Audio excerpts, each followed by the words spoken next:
gêmeos.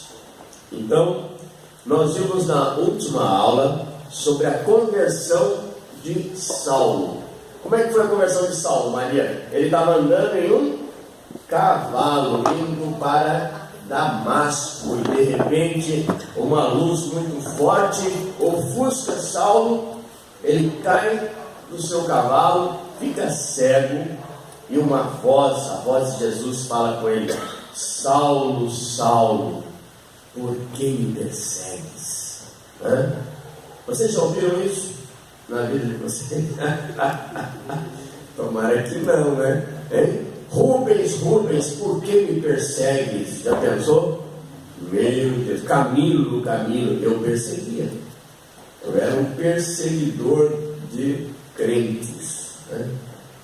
Você vai falar sobre coisa de religião? Então, faça favor, pode ir embora da minha casa. Era nesse nível, né? Mas o Senhor é maravilhoso, o Senhor é bondoso, Ele é misericordioso. Ai, se não fosse a misericórdia de Deus na nossa vida, nós seríamos fulminados, né, Vera? Fulminados. Vera Lúcia, que nome lindo, né? Talvez o nome da mãe da Paola, olha só. Muito bem. Manuel também é muito bonito, né, Manuel? Manuel, nome forte. Legal. Aí nós vimos aqui que o Senhor também, ele fala com Ananias, e fala: Ananias, você precisa ir numa rua chamada direita, você vai encontrar lá um certo Saulo de Tarso, e eu quero que você ore por ele, impõe as mãos sobre ele. E Ananias ficou muito preocupado, porque Saulo na época era como se fosse um Hitler, era temido, ele queria exterminar os cristãos, né? Mas Ananias obedeceu à voz do Senhor, foi, e Saulo então aceitou a Jesus como seu Senhor e Salvador. Levantou-se, as escamas caíram dos olhos dele, voltou a enxergar, e ele foi batizado. É o que nós vimos aqui no verso 18 do capítulo 9. E no verso 19 do capítulo 9 diz assim: depois de ter se alimentado, porque ele ficou também 3 dias em jejum, depois de ter se alimentado, sentiu-se fortalecido. Então permaneceu em Damasco alguns dias com os discípulos. No verso 20, e logo, esse logo nós vimos que não foi tão logo assim, ele passou um tempo estudando a palavra, né? Um tempo sendo preparado. Logo pregava nas sinagogas a Jesus, afirmando que este é o Filho de Deus. É interessante que quando Paulo agora, né, ele falava sobre Jesus, quando ele pregava sobre Jesus, ele afirmava que Jesus era o Filho de Deus. Jesus é o ungido, aquele que os judeus esperavam que viesse. E Paulo então mostrava através das Escrituras que aquele que os judeus esperavam havia chegado, que foi Jesus. Paulo mostrava através das Escrituras. Agora nós vamos ver o verso 21. Vai falar então sobre o verdadeiro sentido, né, da palavra conversão. Olha que interessante. Ora, todos os que o ouviam a Paulo, estavam atônitos e diziam: não é este o que exterminava em Jerusalém os que invocavam o nome de Jesus? E para aqui veio precisamente com o fim de os levar amarrados ou presos aos principais sacerdotes? Então olha como ele está diferente. Ele mudou completamente o sentido dele, a direção que ele tinha. Saulo, porém, mais e mais se fortalecia e até confundia os judeus que moravam em Damasco, demonstrando que Jesus é o Cristo. Então essa foi a conversão de Saulo para Paulo. Ele alterou o sentido, a direção, houve uma transformação. Quantas pessoas a gente conhece que se convertem verdadeiramente? E às vezes nós não acreditamos que aquela pessoa se converteu. E a pessoa realmente se converteu. Ela mudou completamente a sua maneira de pensar, de agir, os seus valores. É uma pessoa de um jeito, de repente ela está completamente do outro. Ela está transformada, essa pessoa. Isso é a verdadeira conversão. Então, isso aconteceu com Saulo, convertido. 23. Decorridos muitos dias, então diz aqui, muitos dias, os judeus deliberaram entre si tirar-lhe a vida. Agora então Paulo começa a ser perseguido. Olha que interessante, ele era perseguidor, agora ele é perseguido. 24. Porém, o plano deles, daqueles homens que queriam tirar a vida de Paulo, chegou ao conhecimento de Saulo. Ele ficou sabendo que aquelas pessoas queriam lhe matar. Dia e noite guardavam também as portas para o matarem. Então aquela cidade, Damasco, era uma cidade que tinha uma muralha em volta, era fortalecida por um muro alto, mas existia uma porta para entrar na cidade, ou mais de uma porta para entrar na cidade. Aqui fala que dia e noite esses homens que queriam matar Saulo guardavam as portas. Então existia mais de uma porta. Então eles ficavam ali de sentinela esperando. Quando Saulo passar por aqui, nós o pegamos, nós o matamos. E Saulo ficou sabendo disso. Aí o que o Espírito Santo de Deus fez? Deu a Saulo um livramento. Foi o primeiro grande livramento de Saulo, de Paulo. É interessante que Paulo, ele precisava que o Espírito Santo o livrasse de situações como essas para poder pregar o Evangelho. E é o que o Senhor tem feito até hoje na igreja atual. Muitas pessoas nem imaginam, mas tem grandes livramentos para continuar pregando o Evangelho. Até que chega o dia dele, o dia que a missão dele está cumprida. Então não existe livramento naquele dia, e ele pode sim perder a vida por causa do Evangelho. É o que tem acontecido com muitos irmãos nossos hoje, Qual a região que estão decapitando os cristãos? É na Índia?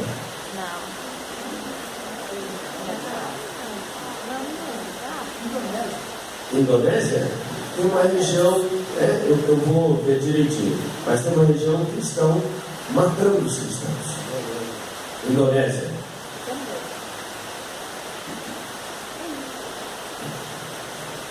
Então, por que será que esses cristãos que estão sendo decapitados não estão tendo esse livramento? Porque a obra deles se cumpriu, a missão deles se cumpriu. Amém? Mas ali Saulo ainda não tinha cumprido a sua missão. E o que eles fizeram então? Colocaram Saulo dentro de um cesto. Esse cesto ele coloca roupa, mas era um cesto maior. Colocaram Saulo dentro de um cesto e, numa cordinha, desceram Saulo pelas muralhas. Algo muito interessante, A maneira que Saulo escapou daquela situação difícil. Diz aqui no 25: mas os seus discípulos tomaram-no de noite e, colocando-o num cesto, desceram-no pela muralha. 26. Tendo chegado a Jerusalém, então Saulo de Damasco foi para Jerusalém. Tendo chegado a Jerusalém, procurou juntar-se com os discípulos. Olha que interessante, de novo, agora com os discípulos de Jesus. Todos, porém, o temiam, não acreditando que ele fosse discípulo. Mas Barnabé, então um deles facilitou a vida de Saulo. Mas Barnabé, tomando-o consigo, levou aos apóstolos e contou-lhes como ele vira o Senhor no caminho, e que este lhe falara, e como em Damasco pregava ousadamente em nome de Jesus. Estava com eles em Jerusalém, entrando e saindo, pregando ousadamente em nome do Senhor. Falava e discutia com os helenistas, mas estes também procuravam tirar-lhe a vida. Outra perseguição aqui em Jerusalém. Tendo, porém, isto chegado ao conhecimento dos irmãos, levaram-no até Cesareia e dali o enviaram para Tarso. Então Paulo voltou para Jerusalém, começou a ser perseguido de novo, queriam tirar a vida de Paulo. Ele foi novamente, saiu da cidade, foi para Cesareia e dali para Damasco. A igreja, na verdade, tinha paz por toda a Judéia. Então a igreja estava num período de paz. Paz não significa que não tinha perseguição, mas tinha um período de paz em toda a Judéia, Galiléia e Samaria, edificando-se e caminhando no temor do Senhor e no conforto do Espírito Santo, e a igreja crescia em número. Essa igreja de Jesus Cristo, ela começou a crescer, e agora tinha mais um apóstolo, Paulo. Vamos falar agora um pouco de Pedro, amém? Verso 32, e logo em seguida, no verso 36, no verso 32 nós vamos ver sobre a cura de um homem chamado Enéas, e logo em seguida nós vamos ver uma ressurreição de uma mulher chamada Dorcas. Então vamos lá. Cura de Enéas. Passando Pedro por toda parte, desceu também aos santos que habitavam em Lida. Encontrou ali certo homem chamado Enéas, que já 8 anos jazia na cama, pois era paralítico. Há 8 anos esse homem chamado Enéas estava acamado, porque ele era paralítico. Então disse-lhe Pedro: Enéas, Jesus Cristo te cura. Glória a Deus. Como nós temos visto isso ultimamente, né? Jesus curando. Nós realizamos cura em nome de Jesus. Quantas nós temos visto? Quantas? A igreja primitiva fazia isso, nós precisamos fazer também. Levanta-te, Pedro dizendo a Enéas, arruma o teu leito, a tua cama. Ele imediatamente se levantou. Aleluia. Viram-no todos os habitantes de Lida e Sarona, 2 cidades, os quais se converteram ao Senhor. Então veja por que até hoje acontecem esses milagres, essas curas. Não é só para a pessoa que está sendo curada ser beneficiada. Vocês repararam bem que está escrito aqui, olha, na Bíblia, viram todos os habitantes de Lida e Sarona, todos. A Bíblia não fala assim, alguns ficaram sabendo. Não, a Bíblia fala assim, que todos os habitantes de Lida e Sarona viram. E mais, a Bíblia fala que todos então se converteram ao Senhor. Olha que coisa maravilhosa. O Espírito Santo cura um homem que todos conheciam, e por causa daquele feito, daquele milagre, 2 cidades inteiras passam a crer no nome de Jesus. O que nós precisamos fazer como cristãos, como seguidores de Cristo? Declarar cura sobre quem estiver doente. E aqueles que o Senhor quiser curar, serão curados. E através daquela cura, a família daquela pessoa vai procurar a Jesus, vai aceitar a Jesus, vai buscar uma igreja para congregar. É assim que acontece. Mas não parou por aí. No 36 diz assim: havia em Jope, uma outra cidade, uma discípula por nome Tabita. Nome este que traduzido quer dizer Dorcas, e traduzido para a nossa língua quer dizer gazela. Essa Dorcas, ou Talita, era notável pelas boas obras e esmolas que fazia. Queridos, olha que interessante. Por que será que está escrito isso na Bíblia, né? Falando dessa mulher. Porque foi por causa disso que aconteceu o que nós vamos ler agora. Porque essa mulher, ela era notável. Notável. Todo mundo sabia disso. Todo mundo reparava isso. Todo mundo conhecia essa fama dela. Ela era notável pelas boas obras e esmolas que ela dava. A Bíblia não diz aqui que essa mulher era uma mulher rica. Eu entendo que essa mulher não era uma mulher rica. Ela tinha uma profissão até simples. Ela era uma costureira. Olha o que ela fazia. Mas vamos ver o que aconteceu no 37. Ora, aconteceu naqueles dias que ela adoeceu e veio a morrer. Repita comigo, ela veio a morrer. Morrer. E depois de a lavarem, eles estavam preparando o corpo, puseram-na no cenáculo. Como Lida, a cidade em que Pedro estava, era perto de Jope, aproximado, não sei, eu não vi aqui. Como Lida era perto de Jope, ouvindo os discípulos que Pedro estava ali, enviaram-lhe 2 homens que lhe pedissem: não demores em vir ter conosco. Pedro atendeu e foi com eles.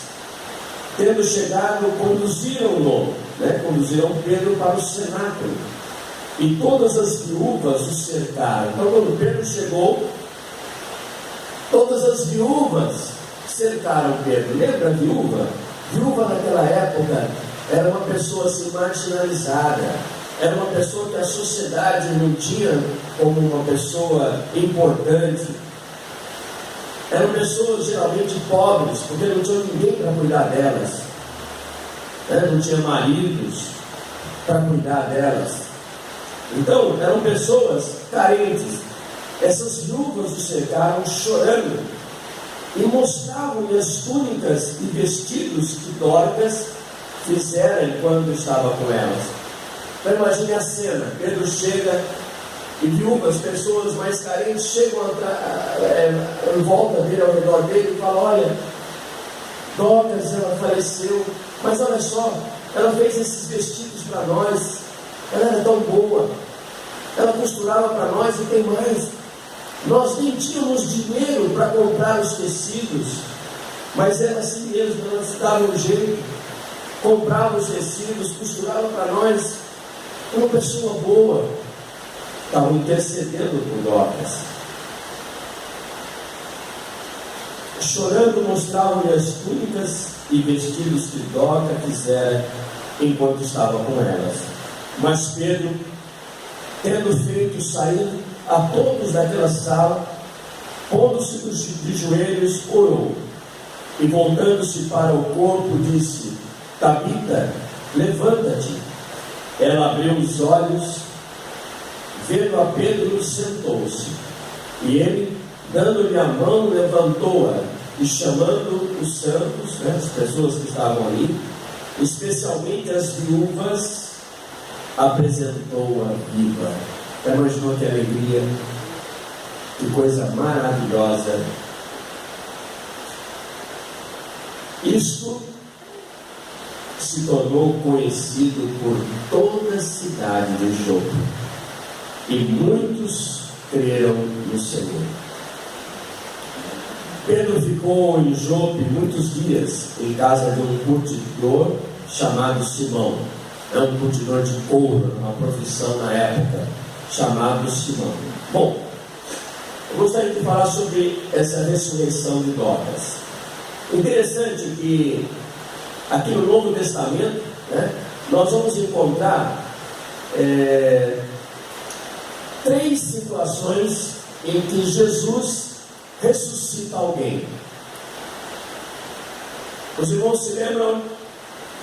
A primeira delas, a filha de Jairo. Lembram? Jesus ressuscita a filha de Jairo. Essa menina não está morta. Jesus disse, e riram dele. E Jesus então mandou que a menina se levantasse, e ela se levantou. O pastor Rubens, esses dias ele pregou sobre isso, e a menina se levantou. Jesus ressuscitou então a filha de Jairo.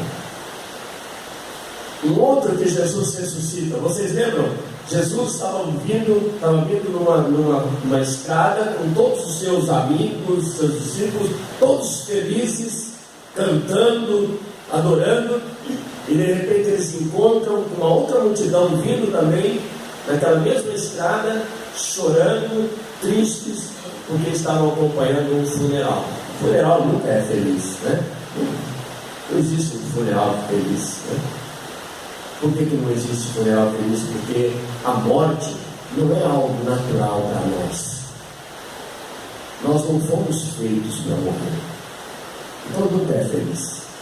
Sempre existe dor, existe tristeza. Então naquele funeral, quando Jesus viu aquele funeral passar, o funeral parou até ele, e ali tinha uma viúva que estava para enterrar o seu filho, a viúva de Naim. Vocês lembram? E Jesus então chegou até ali, colocou a sua mão no caixão, no esquife, tocou no esquife, e aquele jovem também se levantou, e ele entregou a sua mãe para o jovem. Segunda ressurreição que nós vemos na Bíblia. A terceira, essa é a mais famosa. Um amigo de Jesus, quem lembra o nome dele? Lázaro. Já fazia dias que Lázaro estava no seu túmulo, já estava com certeza entrando em estado de decomposição. E Jesus vai até o sepulcro e grita, fala em voz alta: Lázaro, vem para fora. E Lázaro, todo enfaixado, conseguiu sair. 3 ressurreições que nós vemos aqui na vida de Jesus. Existiram outras com Jesus? Existiram. Quando Jesus entrega a sua vida, quando ele morre na cruz, o véu do templo se rasga de cima a embaixo, e a Bíblia fala que os mortos ressuscitaram, andavam pelas ruas. Então foi um monte. Agora, pelos discípulos de Jesus, a gente só encontra 2 ressurreições. Uma dessa, Dorcas, e a outra daquele jovem que estava sentado na janela no 3º andar e dormiu, ouvindo Paulo pregar. Vocês lembram dele? O tal de Eutico. Eutico estava com sono, ouvindo Saulo pregar. Já passava da meia-noite, Paulo ali pregando, entusiasmado, tipo Vicente assim, não para de pregar. E o moço dormiu, caiu lá de cima, quebrou o pescoço e morreu. E Paulo então desceu, meu Deus, justo na minha pregação, camarada tinha que cair, que coisa, né? Mas Paulo desceu, foi até o moço, orou, o moço ressuscitou, e Paulo continuou pregando até amanhecer o dia, né? Aí o moço ficou esperto, né? Eu acredito que tinha um pouco de dor de cabeça, mas ficou esperto. E aqui acontece então com Pedro. Se a igreja primitiva fez isso, então nós também temos que fazer isso. E Deus vai falar, né, para nós, quando é que nós vamos orar num funeral para a pessoa se levantar ou não. Amém? Eu tenho assim um certo receio de chegar no funeral e Deus falar para mim, Camilo, ore em voz alta para essa pessoa levantar. Ai, meu Deus do céu. Mas eu vou dizer uma coisa para vocês, amados. Se Deus falar isso comigo, eu faço. Porque se a pessoa não se levantar, o problema não é meu. Eu só fiz o que Deus mandou. E se Deus realmente mandou, essa pessoa vai se levantar. E aí a cidade toda vai se converter. Amém? Vamos continuar mais um pouco? Vamos falar agora de um soldado, de um chefe, de um batalhão grande de 100 soldados, né? Um homem chamado Cornélio. Ele era romano e ele se simpatizou e acabou se convertendo ao judaísmo. Mas ele era romano, era cidadão romano, era um centurião romano, um homem muito importante. Então vamos lá, vamos conhecer um pouquinho a história de Cornélio. Se a Bíblia colocou isso aqui é porque é muito importante para nós. Então vamos ver o que Cornélio tem a ver com a nossa igreja de hoje. Amém? Diz assim no capítulo 10: morava em Cesareia um homem de nome Cornélio, centurião da corte, chamada italiana, piedoso e temente a Deus, com toda a sua casa. Então toda a família de Cornélio também havia se convertido ao judaísmo e eram tementes a Deus. Fazia muitas esmolas. Olha aqui que interessante. Era um homem generoso também. Nós vimos que a Bíblia, ela bate bastante nesse ponto, né? Na generosidade. Nós só ganhamos quando nós somos generosos. Fazia muitas esmolas ao povo e de contínuo orava a Deus. Então era um homem de oração, esse Cornélio. Esse homem observou claramente durante uma visão. Olha que interessante, Deus deu uma visão a ele. Cerca da hora 9, um anjo de Deus que se aproximou dele e disse: Cornélio. E este, fixando nele os olhos e possuído de temor, perguntou: quem é, Senhor? E o anjo lhe disse: as tuas orações e as tuas esmolas subiram para a memória diante de Deus.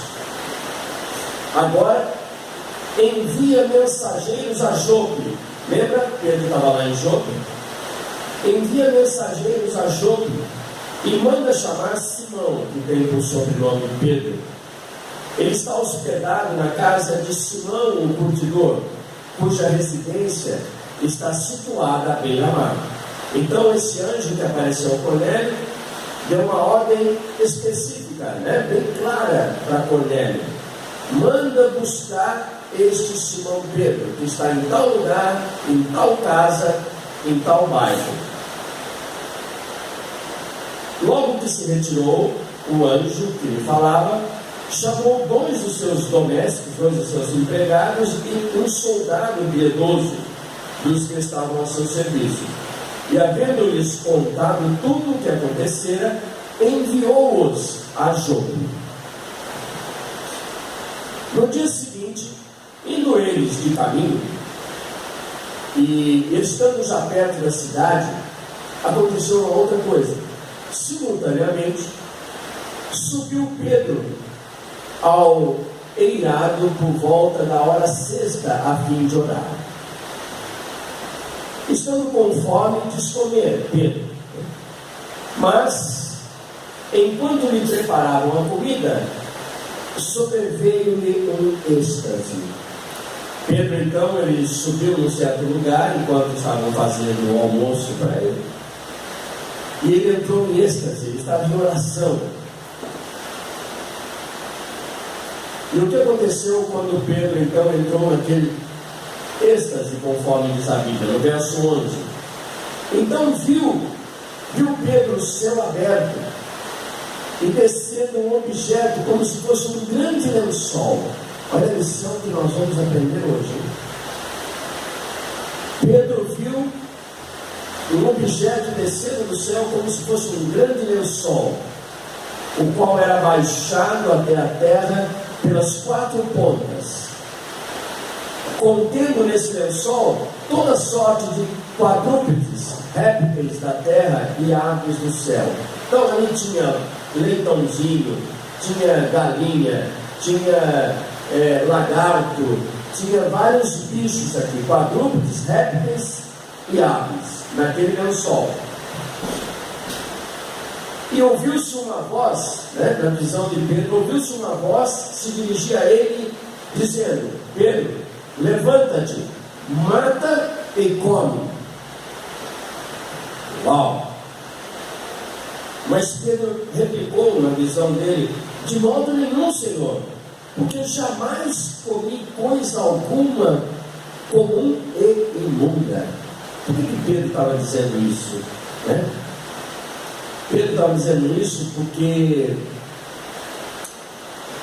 aqueles animais que ele viu ali naquele lençol eram animais proibidos pela lei mosaica de se comer.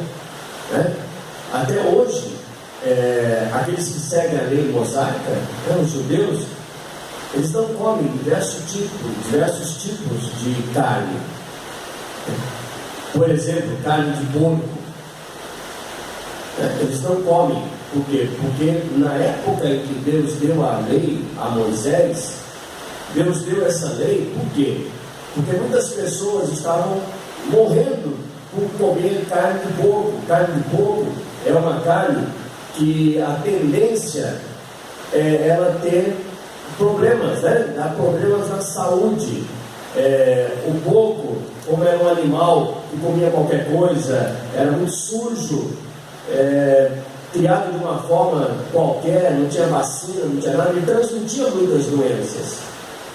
Então a lei veio para que aquele povo não comesse daquelas carnes e não ficassem doentes, e outros animais que transmitem outras doenças também, então por isso foi dada aquela lei. Mas hoje, por exemplo, a gente vê que tem porquinho sendo criado, muito bem criado, um porquinho limpinho. Então não tem problema a gente comer carne de porco. Se você não gosta, é diferente. Mas eu amo um lombinho de porco, uma costelinha de porco, aquela que tem no Outback. É boa, hein? Muito boa. Bom, voltando aqui então, Pedro disse: de jeito nenhum, eu não posso fazer isso, é imundo. E a voz falou pela segunda vez. Essa voz era a voz de Deus que estava falando com ele. Segunda vez a voz lhe falou: ao que Deus purificou, não consideres comum. E aconteceu isso por mais 3 vezes. E logo aquele objeto foi recolhido ao céu. O que Deus queria falar com isso? Que era para ele comer a carne de porco, para ele comer a carne de lagarto, comer isso aqui? Não foi exatamente isso. Ele estava preparando. Lembra que Cornélio era um romano? Cornélio era romano. Os romanos eram tidos como impuros para os judeus. E lembra que Pedro, ele também era de origem judaica? Então Pedro, ele ainda nessa época, ele ainda brigava pela circuncisão, ele ainda brigava por comer apenas alimentos puros, ele brigava por todas as leis que existiam na lei dos judeus. Ele ainda não tinha sido completamente liberto daquilo, e ele não aceitava homens que não fossem da origem judaica para aceitar o Senhor. Então um romano era um impuro, não entrava na Assembleia dos Justos. Então veja como Deus estava preparando ali Pedro para tratar com Cornélio e toda a família de Cornélio e toda aquela cidade onde morava Cornélio. Vamos lá então, no 17. Enquanto Pedro estava naquela visão, perplexo sobre qual seria o significado daquela visão, o que será que o Senhor quer dizer comigo desse lençol, desses bichos que Ele mandou que eu matasse e comesse? Enquanto Pedro então estava perplexo sobre o que seria o significado daquela visão, eis que os homens enviados da parte de Cornélio, tendo perguntado pela casa de Simão, pararam junto à porta.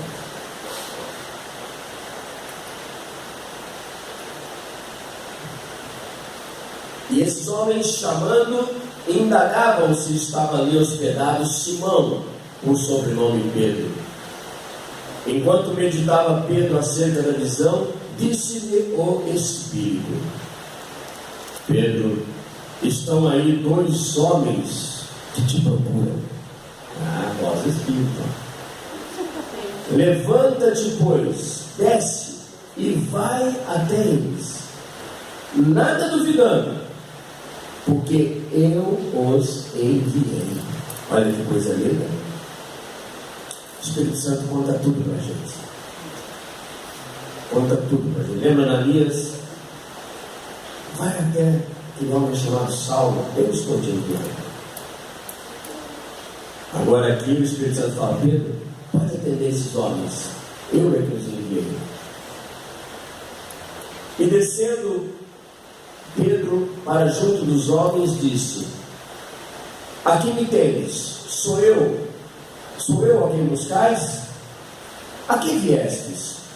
Então disseram: o centurião Cornélio, homem reto e temente a Deus, e tendo bom testemunho de toda a nação judaica, foi instruído por um santo anjo para chamar-te à sua casa e ouvir as suas palavras. Pedro, pois, convidando-os a entrar, já era tarde, convidando-os a entrar, hospedou-os, e no dia seguinte, bem cedinho, levantou-se e partiu com eles. Também alguns dos irmãos, dos que habitavam em Jope, foram em sua companhia, acompanharam Pedro.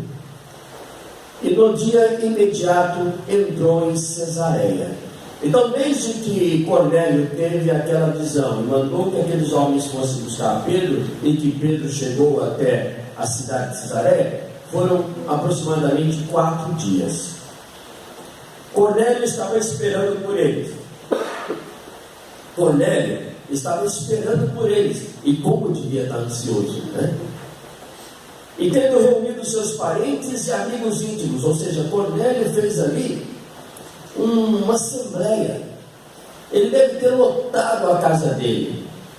Com certeza o quintal dele devia estar cheio de gente. Os amigos íntimos, os soldados que Cornélio tinha, né, sob seu comando, os seus parentes, estavam naquela expectativa para receber quem? O homem de Deus. Coisa linda, né? Quando a gente vai numa casa fazer uma visita e essa pessoa convidou mais alguém. Pastor, vem na minha casa. Então chama mais alguém. É maravilhoso isso. E o que aconteceu ali naquele dia?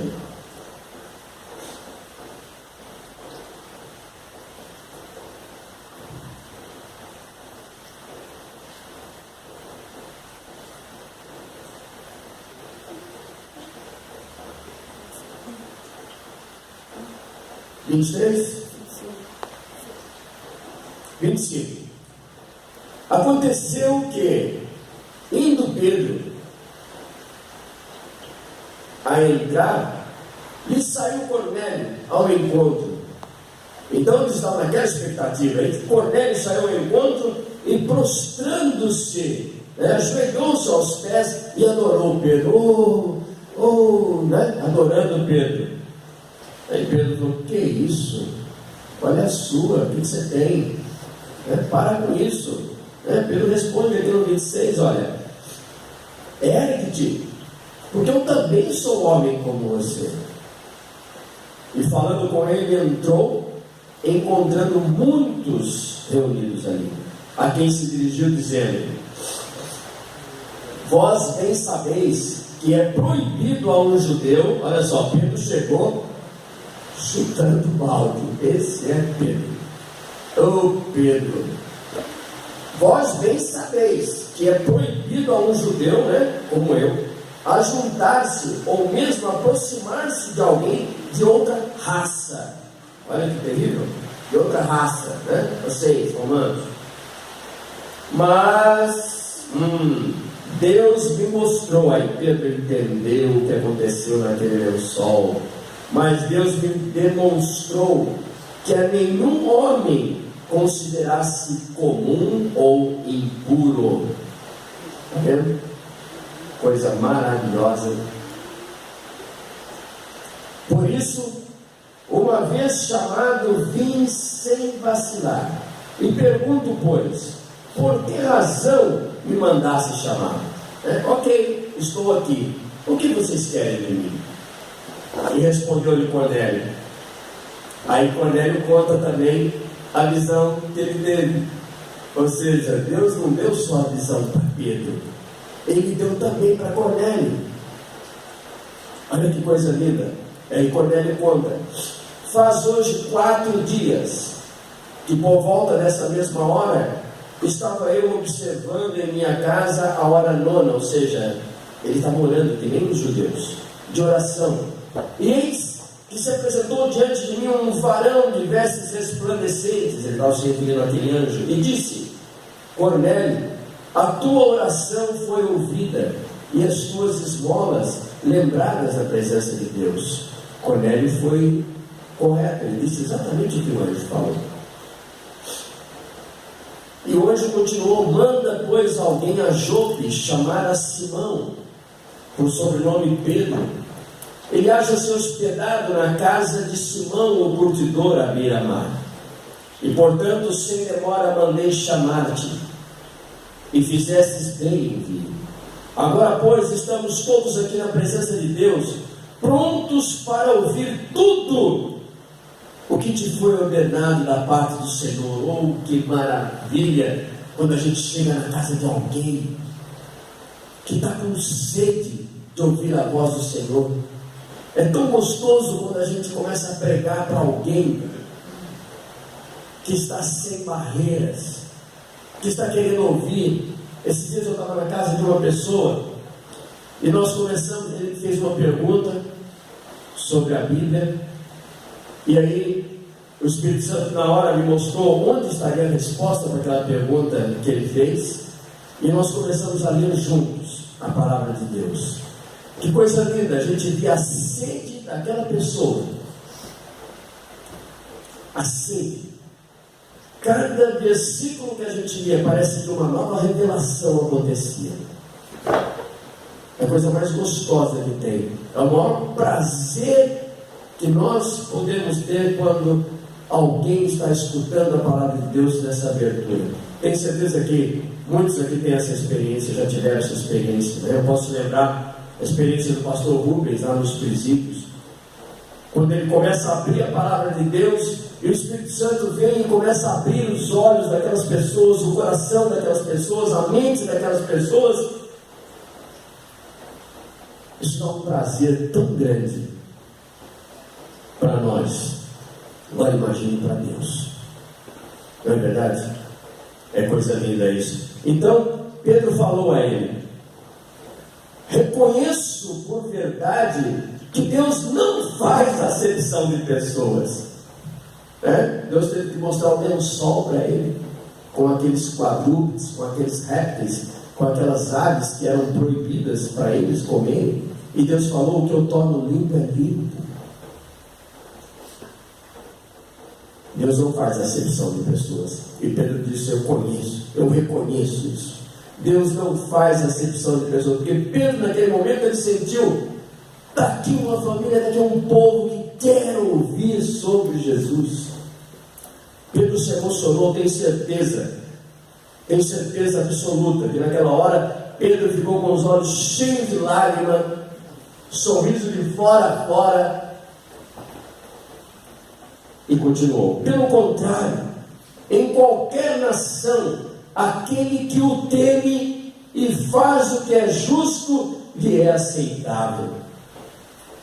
E aí Pedro começa então. Esta é a palavra que Deus enviou aos filhos de Israel, anunciando-lhes o evangelho da paz por meio de Jesus Cristo. Agora Pedro começa a falar de Jesus Cristo para aquelas pessoas. Este é o Senhor de todos. Vós conheceis a palavra que se divulgou por toda a Judéia, tendo começado desde a Galiléia, depois do batismo que João pregou, como Deus ungiu a Jesus de Nazaré com o Espírito Santo e com poder, o qual andou por toda parte, fazendo bem e curando a todos os oprimidos do diabo, porque Deus era com ele. É assim que nós temos que pregar Jesus para as pessoas, falar quem era Jesus, quem foi Jesus, quem é Jesus. E nós, Pedro continuava dizendo, somos testemunhas de tudo o que Jesus fez na terra dos judeus e em Jerusalém, ao qual também lhe tiraram a vida, pendurando-o no madeiro, na cruz. A este, Jesus, Deus ressuscitou no terceiro dia e concedeu que fosse manifesto, não a todo o povo, mas para as testemunhas que foram anteriormente escolhidas por ele, isto é, a nós, a mim, que comemos e bebemos com ele, depois que ele ressuscitou dos mortos. E nos mandou pregar ao povo e testificar que ele é quem foi constituído por Deus, juiz dos vivos e dos mortos. Dele, todos os profetas, eles conheciam a palavra de Deus, eles conheciam o Velho Testamento, e Pedro fala, dele todos os profetas dão testemunhos de que? Por meio do seu nome, todo aquele que nele crê, recebe perdão dos pecados. Aleluia. Eu vou repetir esse verso. De todos os profetas, dele dão testemunhos, por meio do seu nome, por meio do nome de Jesus, todo aquele que nele crê, recebe perdão dos pecados. Amém, irmãos? E aí vai acontecer algo tremendo que nós só vamos ver na próxima aula.